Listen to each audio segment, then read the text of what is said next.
everyone has a different personality. They have different interests, different things that they would be really satisfied pursuing. That's not encouraged. What's encouraged is go find a job.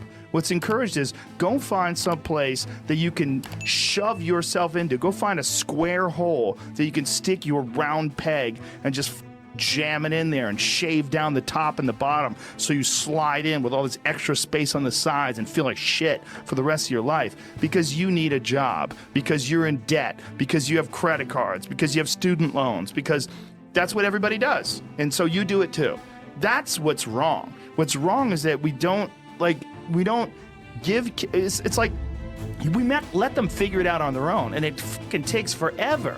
It took forever for me. The only thing that I had going for me was that I was crazy, and that I'd been spending most of my high school years fighting, so that I was already so far outside of anybody that I was so weird.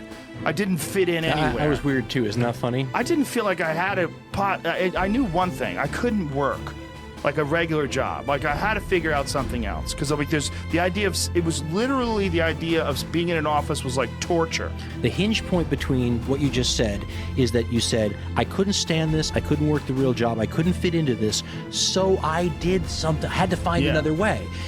A lot of people get stuck with the "so I had to find another way" part. I think the problem is, though, is that it would be great, for example, to have half your schooling, maybe at that young age, be sort of a Montessori model where you say, okay, we spent our time on reading, writing, and arithmetic. Now we want you to go around, and it has to be, you can't be playing video games unless playing video games is what you want to do for a living and you're going to be able to do some educational work on it. But I mean, I would love to see more of a fostering for the fact that, listen, we're trying to create entrepreneurs here rather than trying to create drone workers on the Amazon assembly line. Now, if you end up on the Amazon assembly line anyway, great, good for you. I'm glad you can bring some food home. But the goal ought to be to let you start a business and maybe employ a bunch of other people, you know? Yeah, and the goal would be to have less unhappy, dissatisfied people. Because it creates a more stable society. And, well, it also happier. Yeah. It creates more satisfaction. The people that I know that get to do what they want to do for a living, it's not like their lives are completely happy. Everybody's going to face problems, no matter who you are. Absolutely. You know, what did it was a Kanye West who said, do rich people have problems or just different problems? I mean, it's everybody's got these challenges, but like you said, there's not a lot more stressful than having a ton of credit card debt, wondering, you know, if you're going to lose your house, wondering how you're going to pay for your kids' education. I mean, all those things are soul crushing. Not only that, because you're in debt, you get nervous, so it suppresses your ability to express yourself and take risks.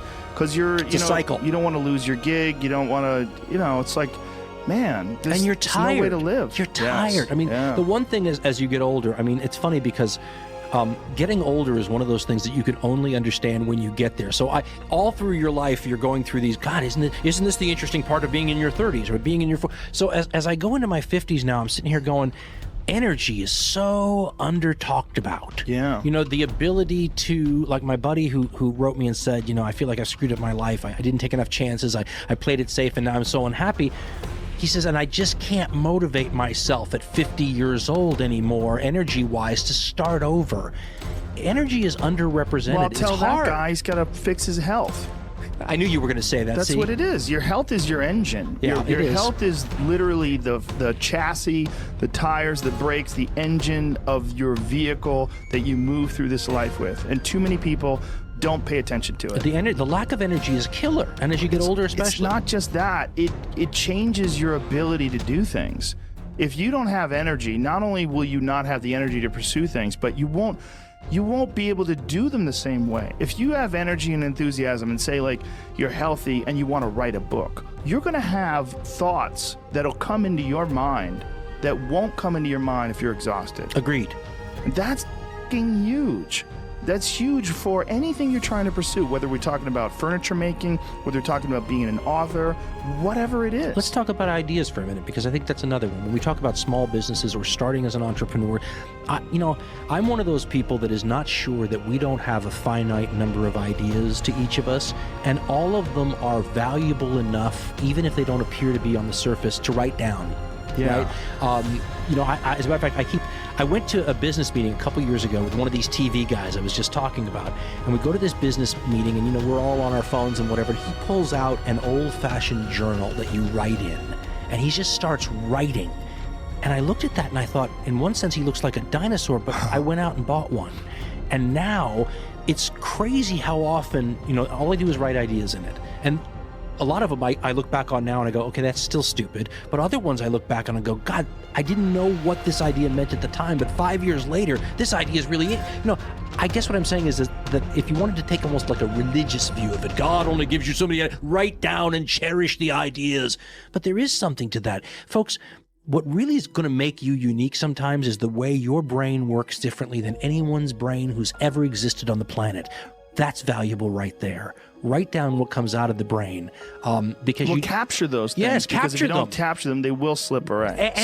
And sometimes the idea isn't good until the second half arrives later, right? So idea number 1's in your book from 5 years ago. Idea number 2 that finally completes that idea arrives later.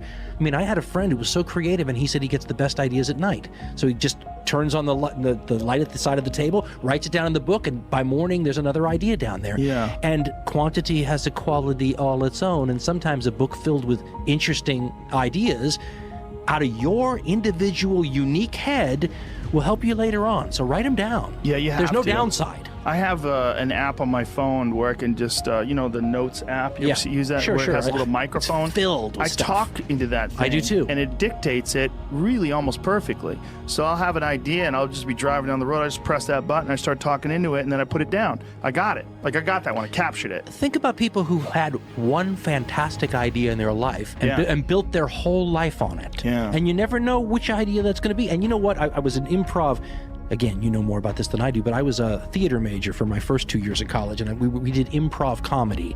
And the guy who taught us improv in high school, really, he had a great line. He said, that part of your brain, like every part of your brain, is a muscle. And he said, the more you're thinking, okay, I got to show this Friday that I have to come up with something funny for, the better you get at it. Yeah. And you start looking, your brain starts looking at things and finding things. So you're almost like training it to help you now in this new endeavor. It's a very plastic sort of an approach, but it's the same thing with the ideas.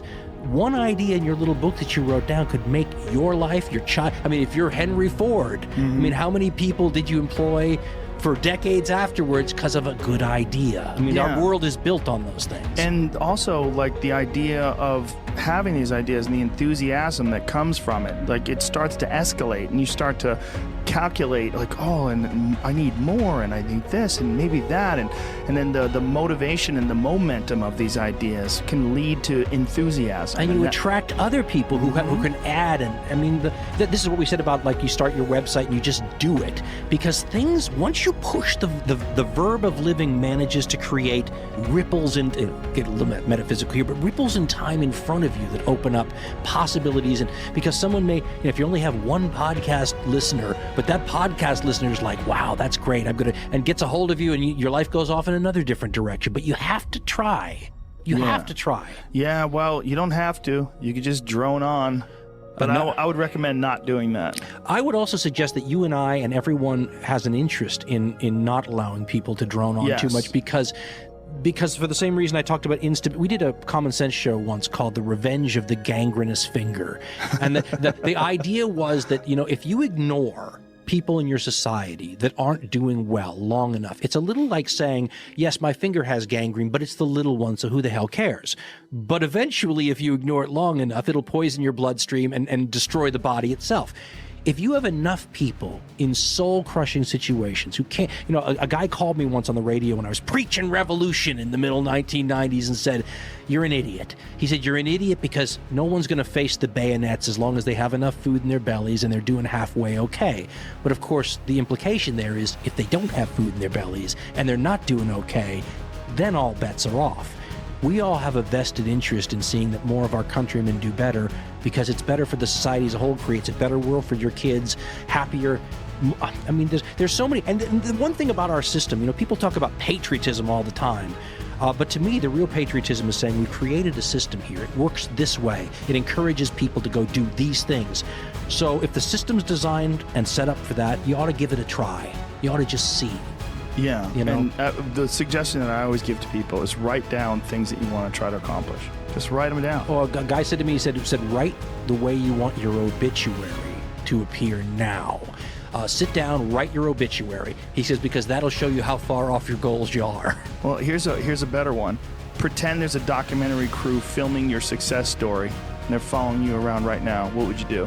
What would you do if you knew that there was a crew following you around with cameras documenting your future incredible success, and they want to catch you in the act of it all? You would do all the right things you would have to do. Think about that, organize it. But we are saddled down by so many doubts and so much just mental shit that keeps people from action. You know, I just feel like people need inspiration and they need guidelines. And if as long as you could just start moving, just get action, like just movement, get something. That's what I said. Going. Verb. You got it. Yeah. And folks, listen. That's the one thing to really take out of this is that just try and see what happens. And my stepfather had a great line. He said, "What's the worst that can happen?" Yeah. And, you know, sometimes you have to think about that to realize if you're scared about failure, don't be scared about the greatest in the world have failed. If you're worried about going into debt, I understand that. Don't be scared of failure. I think failure is awesome for you. And that's one of the reasons why, like I said, I like doing things that I suck at. You know, you could get real complacent if you're really good at something and you only do that thing all the time. I agree with that. And you're not growing anymore. Yeah, you're just not challenged. You're not at the bottom of the heap. You know, if you start jiu-jitsu right now and you're a white belt, you're like, oh, God, what the how could I ever get good at this? And it's humbling. But in that humbling thing, you learn about yourself, you learn about discipline, and you build up that engine, that muscle that is trying to work things out and figure things out.